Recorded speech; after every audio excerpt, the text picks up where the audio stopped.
حدیث میں آتا ہے، صحیح بخاری کی حدیث ہے کہ آپ صلی اللہ علیہ وسلم نے فرمایا کہ ایک بندہ جو ہے وہ گناہ کرتا ہے اور گناہ کرنے کے بعد وہ شرمندگی سے اپنے اللہ کے سامنے کہتا ہے یا ربی، اے میرے رب، ذنبت ذنبا او اذنبت ذنبا، اے اللہ میں نے گناہ کیا، مجھ سے غلطی ہو گئی،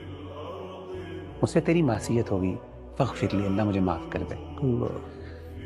تو اللہ کہتے ہیں رسپونڈ میں، نبی صلی اللہ علیہ وسلم نے فرمایا کہ اللہ کہتے ہیں کہ یہ میرا بندہ مجھ سے اس لیے مانگ رہا ہے دعا کہ اس کو پتہ ہے کہ اس کا رب بہت معاف کرنے والا ہے، غفور الرحیم، اس لیے مجھ سے مانگ رہا ہے تو میں اس کو معاف کر دیتا ہوں۔ نبی صلی اللہ علیہ وسلم نے فرمایا پھر کچھ دیر گزرتی ہے، پھر دوبارہ اس سے غلطی ہوتی ہے، وہی گناہ، پھر دوبارہ وہ اللہ کے پاس جاتا ہے اور کہتا ہے اللہ مجھ سے گناہ ہو گیا، مجھے معاف کر دے۔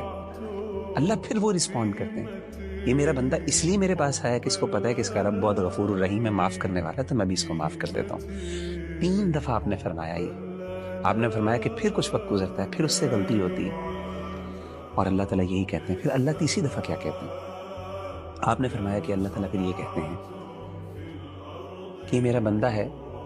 یہ کئی دفعہ میرے پاس آ چکا ہے، تو اب میں نے اس کو معاف کر دیا، اب یہ جو چاہے کر لے، میں نے اس کو معاف کر دیا۔ یعنی ان ادر ورڈز، جب تک یہ مایوس نہیں ہوتا، ایک اور حدیث میں جب تک یہ مایوس نہیں ہوتا